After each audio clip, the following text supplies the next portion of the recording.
Well, here we are, Angel Stadium, and I'm standing in a bunch of dirt. That can only mean one thing. I think it means...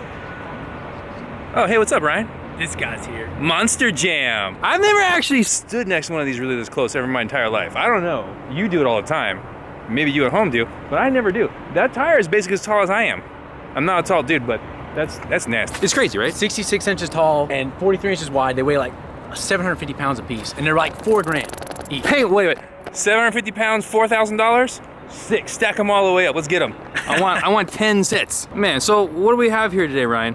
This is a full-on custom-built Monster Jam truck. This thing is built to thrash, crash, rip in half, and be ready for the next weekend. Really? Absolutely. I'm sure we got some footage of our buddy here, Ryan, doing just that, and we should cut to it. Let's do a little quick walk around this thing. Yeah, definitely. So, obviously, everybody wants to know about the power. I mean, tires are, what makes it a monster truck, but my favorite part is the motor. It's a full-on big block Chevrolet based blower motor. We're at like 1,500 horsepower, and my truck newly equipped with our new Holley EFI system. So this thing is rank. It is crazy. The amount of power that it makes with this EFI system over top of our old mechanical stuff is amazing. So we're super pumped about that. I'm ready for it. Right here at Anaheim is our first show this season for 2019. So I'm coming with more power than I've ever had, more push than I've ever had, and I'm ready to tear this thing all to shreds. So 1,500. Yep. You tear this thing apart after every event? Every time, dude. Yeah, we don't completely tear down the truck to do a whole rebuild every time. We'll fix what's broken, and we have our normal maintenance things that we have to keep an eye on. Obviously, our axles take a thrashing, so we tear down our complete axle assembly all the way down, front and rear, between each show. We want to check, make sure there's no cracks, nothing twisted, nothing tweaked. Everything's good. And we actually have a lot different axle setup than you've probably ever seen in your life. This is a 20-ton crane outer. So this actually has a Planetary gear system in the hub. So if you look at the hub, and this thing is gigantic. Well, I can't get past it. It's like a 55-gallon drum. Exactly. Yeah. So this hub in here, there's a center gear called our Sun gear. Then there's our Planetary gears. There's 3 of them in between each one of these sets of bolts. And then there's our bowl gear that goes around the whole outside edge. And what that does is gives us a gear reduction to be able to spin this huge tire. Ah, so got it. Our top speed with our normal gearing setup with our transfer case is about 50 to 60 miles an hour as it sits right now. I can change the transfer case gearing in about 10 minutes to make it go over 100 mile an hour if I wanted to, but 70 mile an hour. Sounds like a bad idea. Sounds like a really bad idea. It is terrible. Does it get death wobble at that speed? Oh, it gets everything, man. This thing's not built to handle. It's built to crash, So for me, the fastest I've ever been was like 72 mile an hour in one, and it felt like you're going 300. It was just insane. Like this thing's vibrating, making all kinds of crazy noises, because obviously, as much as we crash them, they're tweaked and twisted and all that stuff. And like, our chassis are supposed to last us 5 years. My last one lasted me 2. So you're hard on your gear then. I am, dude. You gotta be. Everybody wants to see something crazy. Imagine if Hurt drove one of these. It'd be bad. It wouldn't even last. It wouldn't last a day. It wouldn't. It'd be broken probably right away. Sorry, Hurt. Love you, but still. Let's be honest. Wow, dude. Like it's just the bead lock isn't even, I don't. It's like a bridge. Yeah. The way this whole thing's built is like it's commercial, like heavy equipment, basically, absolutely, right? Man. That's honestly where when Monster Jam really started innovating the trucks, it was really, we would bounce off of, industrial stuff. So these rear ends were originally out of the back of a school bus. It's a 106 rear end from Rockwell that we've now made our own custom housings. Woo! We have our own updated version of the third member. And then obviously we add the big crazy Planetary to the outside edge of it. So these things are like 40 grand per axle. And I mean, tomorrow I'm probably gonna rip this thing out. I mean, I don't really know for sure, there's no guarantee, but more than likely something, really bad's gonna happen to the truck. Yeah. Our shocks are pretty nuts. So to some people, they just look, pretty standard. And they are pretty low key technology, but the way we tune them, the setup we've got is just crazy. So 26 inches of travel in the front and 30 inches in the rear. And these things are not valved to ride smooth. So you ride across like speed bumps with this thing, it'll beat your teeth out. It's like stiff, but you air it out 40, 50 foot in the air, it lands like amazing, So it's one of those things if you want it to ride good, you're not gonna be able to jump big. So I want my stuff stiff. I want it to bounce me out of the seat when it hit, a 2x4. But when I hit this gigantic jump we're standing on right now at like Mach 1, I want it to land good. Man, it's amazing. Not many people okay, real quick. 40, 50 feet in the air. How much does it weigh? 12,000 pounds. What? Yeah. What? Yeah. So we have, you see the drive shaft, it's got this big crazy containment around it. It actually has a roll cage for itself. So we want to be able to, we contain everything. So that drive shaft, no matter what it does, is not going to go nowhere. It's got blankets on either end of it. Everything is completely contained. That not only saves us from tons of damage, it's just super safe. So that those drive shaft containment systems that we've got are just insane nowadays. And then Powerglide transmission, it's really a 1.2 Powerglide, man. Wow. No doubt. We used to run turbo 400s back in the day. Yeah. And we swapped it to Powerglide. It's just the advancements of Powerglide is being so much stronger now that that's what we love now. That's all we run in. And also when we have transmission troubles, because we're gonna have it, we're thrashing these things. That's a lot easier to pick up than a turbo 400 or something like that. So we can swap these transmissions out in under 20 minutes. Oh, cool. Is it a manual valve body? Or Yeah, manual valve body, yep. Wow. That is wild. So crazy. Yeah, and our transfer case, all billet aluminum, quick change system, and that, so you can pop that front cover off, change the gearing to whatever you want. We run it off of percentages, so I run mine at like 17% underdriven, which once you throw into the effect of the 620 ring and pinion and the 3-to-1 hub there, we're like crazy. Like the axle itself is, I think, is at 24-to-1 gear ratio. So every time that drive shaft spins 24 times, the tire's gonna spin once. So it's just that gear reduction we have to have for these big, huge tires. Man, that is insane if you really think about it. Never thought about that. There's a ton of gearing, dude. It's insane. I mean, look at these things. Yeah. Look at these. These are they're massive. And I'll tell you, one of the eeriest sounds when you're driving a truck is when they shut you off with the RI system. All that gear lash and all these, oh my God, it's like rings so loud, it's crazy. When you don't have the big, 1500 horse motor covering that stuff up, it's like the most eeriest, like, Jeepers Creepers coming up behind you, but no, it's all your gearing that you have to have. That's crazy. Yeah, they can remotely shut your truck off. We have a RI system, remote ignition interrupter. So that's for all of our tech officials around the stadium. There's, depending on the size of the stadium, they each have their own section. And that's in case they say any type of damage or any type of safety feature that the truck needs to be stopped for, or your throttle sticks, anything like that. These guys are all trained, and they have this RI remote, so they can shut you off instantly from anywhere in the stadium. So it's pretty sweet, and that's what you'll see us when we stage up to race.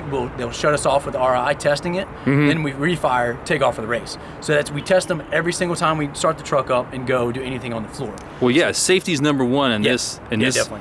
Just because there's so many people and they're really close to the action. Yeah, absolutely. Oh, so it's a big block. Yeah, it's a big block Chevy, 871 blower. We're regulated through our sanctioning body to only be able to spin the blower at about 10% faster than the crank. So we're actually not making a ton of boost, which is in a sense a good thing, because it gives us a little bit of durability with the motor. Because we don't treat these things good. I mean, we drive these things around like it's a stock vehicle. We're idling around, revving them up. We put a lot of wear and tear on these things. Where honestly, this motor should be getting like pulled through the starting line, fired up, run the pass, and be done. But no, not at all. We're like running like crazy. It's just amazing that you're getting that many, like it lasts that long. Yeah. Oh yeah. It's really amazing it lasts that long. We get, honestly, we've got up to like 40 hours of runtime out of a motor before, and it's not like uncommon. And how long is your stages? Like they're like each show we'll probably put about 15 minutes of runtime on the truck. So it's not that many. Yeah. Not that much time on the motor per show. But some of our smaller venues will actually run like 3, 4, 5, 6 shows in one weekend. So that's just back to back to back. And then your big block Chevy with a supercharger, wants to run hot, it doesn't, it's not really enjoying itself. So, we'll fire the thing right back up. I run mine super hot every time. Like freestyle out here, a normal person would be like, oh my God, my temperature's at 240. No, I don't even look at my temp gauge. It's wrapped. Do you even around. have a temp gauge? No, I got a race pack, so it's got a little, shows me the numbers, but I look at it once I'm done, and it's more or less a bragging right. Like, yeah, it was 300 degrees. But what? They'll fire right back up, man. Like, you got to let it cool down, obviously. Yeah. But fires back up, keeps going. It's nuts. How tall is this thing when it's up on these on the big tires? It's about 10 foot tall right now, but you can when you stretch the shocks out, you're talking 14, 15 foot tall. It's just gigantic. So we're like right at like 12 foot, almost 13 foot wide. And my truck's a touch wider than the average truck. I just wanted, more, stance, more, stability and everything. Stance. Yeah, stance. He calls it stance. I love it. Once I get the housing bent, then I can get he's gonna be Oni camber. Here it comes. Yeah, it's fresh housings right now, so there's no camber right now. But after a couple weekends, I'll bend them up and it'll be set. Sick. Yeah. You can join hurt. Yeah, and we one thing about monster trucks, they're so huge. They don't, obviously again they don't handle well, and with these things being so monstrous and the tight quarters that we're in, which not necessarily here, but some of the places, we have to have rear steer also. So you see the hydraulic rams on the back. It's a hydraulic rear steering. It's electric over hydraulic. So I actually have just a regular toggle switch inside that runs the back tires. So what? you can turn left to right. So you're manually doing it? Yes. Yeah, there's this is actually our self-centering system right here. Oh, so it knows there's a plunger in there that runs back and forth, and these are little ball switches. Mm-hmm. So that self-centers it for us, but that's also you're able to turn that off with a switch inside. So when you're doing a donut or something like that, you don't want to just hold the motor, just deadhead. So it's a 3-position switch then. Yeah. So we'll turn the self-centering system off, turn it all the way to lock, and then ring a donut and hope you don't puke because it rotates so quick. It's fully locked up. Lockers front and rear. Spool. I got a spool in the rear of mine, locker in the front. So with that, it's full drive direct donut is pretty nuts. And honestly, these things on the asphalt are pretty crazy. Like it'll blow the tires away, all four, like whole shot wise. It's pretty gnarly. Yeah. If you stall it up in whole shot, this thing will smoke all four, like easy. Oh man, come on. And then donuts with this thing on asphalt, it's like once it takes a little bit for it to finally catch up enough traction to start going. It gets blazing fast, and then whenever you're kind of almost done, you got to stop then because it's going to rotate like 6 times before it actually stops. Wow. We definitely want to see if Ryan can kill some bigger tires. Yeah. Definitely. Yeah, these things, when you look at it, because it's only got a little bit of tread contact on a hard surface, so it's just sitting on these little treads here. So it's not much surface area for as big as the truck is. So it spins the tires surprisingly easy. It's a pretty big sway bar, man. I mean, but this is serious though. Yeah. This is all serious. Yeah, we're having problems with it. Shearing this off and it would cut our tire, and then you're in your run. You're kind of done. You can't really do much with a flat tire. When these things go flat, it's like it's done. It's just it really screws you up. Yeah, so that's all tethered up, so it won't get in the way of our run. So we can keep going afterwards. Real quick question though, how much fuel is this? Because it's like what, like a 10 gallon? No, that's like a 25, I think it is. Oh man, I am. Yeah. I'm obviously not very good at telling and size of tanks. But anyways, so before the EFI setups, we'd have to fill up twice per show because it was just mechanical, old school, just killing it. So much fuel. EFI stuff's kind of self-learning and runs the motor perfectly, basically. So we're using I think it's 75% less fuel. So really, you can go through a whole show without fueling up now. I'm digging your graphics on your body. It's really cool. Yeah. So it was kind of a legendary thing that my dad had this graveyard on the side of the truck. So I wanted to do something different but the same. So I did the Junkyard. In the Junkyard, you can see some cool stuff. That's actually the original mud truck that I was telling you about. That was called Gravedigger, the red primer truck. Then you go back up here. There's the legend, what we call legend Gravedigger. It was this second truck called Gravedigger, and in that truck we put actual monster truck tires on it. Well, not we, because I was not even close to being born yet. But monster truck tires, and gave it this spooky paint job with the graveyard on it. So that's the same actual truck, just lifted up higher and bigger tires and all that stuff. And then you go to basically what we have today is the tube chassis, just gnarly Monster Jam truck. And then the old Quonset style building with a wheelies in it basically is kind of cool deal because my dad's first shop was a Quonset hut, like that style shop, and it was so small when he built this truck and put the monster truck tires on it. It was so big that he actually had to take the face off the building and put 2x6s down and run the truck out on the brake drums to get it out of the truck. Out of the shop. So never made it back in, to that shop at least. So then my dad built me and my brother our first shop, and it was a Quonset hut just because it was kind of cool story, So that was the deal behind that. And then obviously you see all these other trucks just thrashed on here. These are my competitors. Yeah, I was gonna say, I'm like, See, wow, gigantic seat in there that's actually custom built to me. So I'm sure it has to be. Yeah, it's they measure you just like you're gonna get measured for like a tux or whatever, and then they custom make the entire seat just to you. So, and we kind of went between NASCAR, fighter jet, and a couple other different versions of harnesses to make our harness. So yeah, we have a ratcheting seat belt. Yeah, no, but it looks just like a ratchet. It is. That's all it is. Oh, okay. Yeah, it's a straight up ratchet. Okay. It's got a grub screw in it that holds it in there. But all right. There's one on either side. So I have 7 points, 7 different belts. So I have a normal crotch strap, lap belts and shoulders, but then I have 2 more straps that go from underneath my butt, around my legs, and it actually kind of pulls your hips back into the seat. Just because of what you're doing. Yeah, exactly. Because normal, honestly, a crotch strap is honestly only made to hold the lap belts down. Well, once you start, doing, big nose in, crazy crashes and stuff like that, it's not good to land on that. You know what I'm saying? Yeah. Yeah. So we put 2 more belts in there that kind of hold you back and don't, You know what I'm saying? Yeah, I got you. So it's a lot better. A lot better. Yeah, yeah. And it actually holds you in so much better. Where a normal crotch strap, you can kind of move your hips, you can rock your hips around.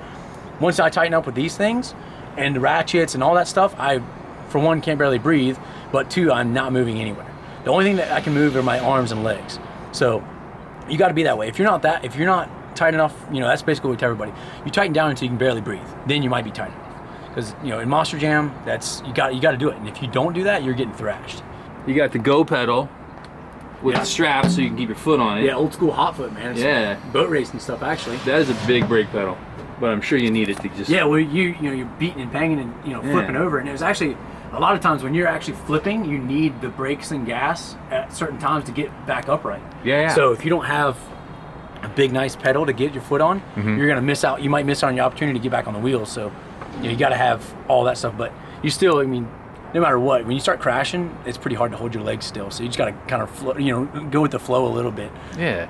And you got the plexi, so did you actually drive through that, you think? Yeah, or is so it by feel now? when you take off, these things, the acceleration is pretty good with the gearing it has. And the suspension travel is so crazy. When it drops the front end out and it squishes down in the rear, you actually can't see very well over the hood. So we'll look down through the Lexan panels and watch what we're doing. So racing is when it's most important because we actually have turning cars. Like our turning posts are not a cone or anything like that, it's a car. Well, when you hit that car, if you hit it hard enough, it'll actually flip you up on the 2 wheels or flip you over. So you don't want to hit that, but you want to be as tight as possible to it. So I watch through my Lexan as I'm turning where the car is because I want to be as close as possible to it without hitting it. So that is super important. Like if you blank that off, I'd probably crash every time. Well, sick, dude. Thank you, Ryan, for coming out, thank you for inviting us. Let us come out here and check out your spot. And